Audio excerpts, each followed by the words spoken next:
اس لیے بات تو ان کی جو ہے بڑی جو ہے موسیقی خیز ہے ان اسکالر صاحب کی کہ حور ایک صفت ہے، مستقل کوئی مخلوق نہیں ہے جی، اور یہ دنیا کی بیویاں جو بنا سجا کے خوبصورت گوریاں کر کے آگے دے دی جائیں گی ہمیں. تو اللہ تو یہ کہہ رہے ہیں کہ ایسی نعمتیں وہاں تیار کی گئی ہیں کہ جس کو کسی آنکھ نے دیکھی نہیں ہے. تو اگر وہی نعمتیں جو دنیا کی ہیں وہی موڈیفائڈ کر کے وہاں دی جا رہی ہیں تو اللہ کا یہ کہنا تو غلط ہو گیا. وہ تو ہم نے دیکھی ہیں، چکھی ہیں.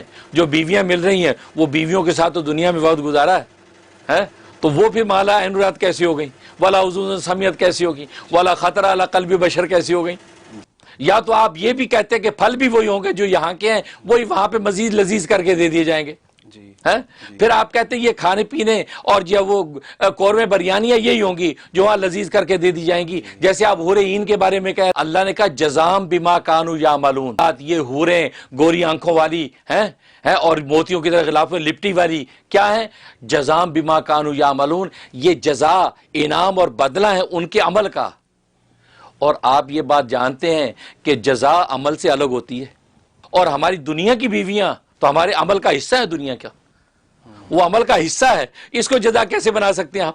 بالکل آئی سمجھ؟ بہت زبردست. دنیا کی بیوی تو ہمارے عمل کا حصہ ہے، ہم ان کے ساتھ بھلا کر رہے ہیں، اچھے اخلاق اختیار کر رہے ہیں، ہمیں اجر مل رہا ہے. وہ تو یعملون میں شامل ہے، جزا میں کیسے شامل ہو سکتا؟ زبردست، بہت ہی اعلیٰ. آئی سمجھ؟ کیونکہ جزا عمل سے الگ ہوتی ہے. جی بالکل. تو آپ کو ماننا پڑے گا کہ جیسے فاقیہ اور جیسے لحم طیر، اس حور عین یہ جزا میں شامل ہے، یہ عمل میں شامل نہیں ہے. لہذا جزا میں جب شامل ہے تو یہ جنت کی ایک جزا اور انعام ہے جو اللہ براہ راست وہاں ہمیں عطا کرے گا، دنیا کی بیویوں سے اس کا تعلق نہیں. واہ، بہت ہی اعلیٰ.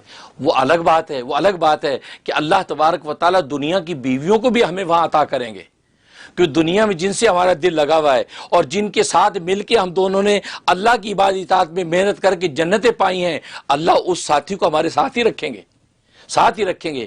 اور بلکہ اس ساتھی کے بارے میں آتا ہے اس کو جنت کی حوروں سے زیادہ حسن و جمال عطا کریں گے. اس لیے حدیث میں آتا ہے، ام سلمہ رضی اللہ تعالیٰ عنہ نے پوچھا کہ یا رسول اللہ، یہ جنت کی حوریں افضل ہوں گی یا دنیا کی بیویاں افضل ہوں گی؟ دیکھو یہ سوال بتا رہا ہے کہ اس کا دونوں الگ مخلوقات ہیں. سوال بتا رہا الگ مخلوق ہیں. تو نبی نے فرمایا کہ نہیں، دنیا کی بیویاں جنت کی حوروں سے افضل ہوں گی. میں کہا اچھا یہ کیوں؟ وہ تو اللہ نے وہاں بنائی ہے مشک و عنبر سے، وہ افضل نہیں ہے، یہ دنیا کی عورتیں افضل کیوں؟ آپ فرمایا اس لیے کہ دنیا کی عورتیں عبادتیں کرتی ہیں، نمازیں پڑھتی ہیں، روزے رکھتی ہیں، ان کو جو عبادات کا جو ایک نور اور اللہ کا تعلق ہے ان کو ملا ہوا نہیں ہے. وہاں جنتوں میں تو عبادتیں نہیں ہیں.